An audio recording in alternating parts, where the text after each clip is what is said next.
Paano natin maiiwasan na maging unhealthy yung device natin? Ibig sabihin wala itong virus na kung saan na pwedeng magbabagal ng performance ng device natin o di kaya naman ma-hack yung device natin.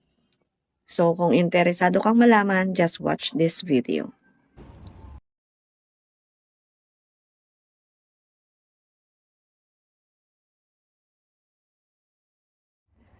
Punta po tayo dun sa Play Store and then pindutin natin yung picture natin dito sa may taas or yung account natin.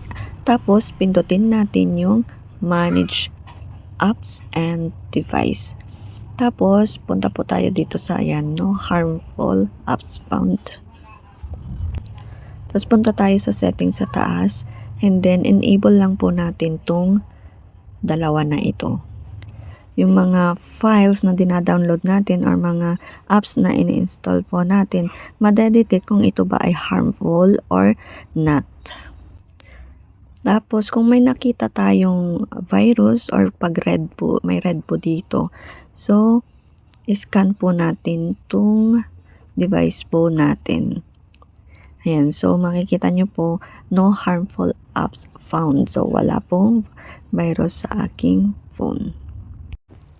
Ganun lang po. Sana nakatulong and please don't forget to like, comment, and share and follow for more.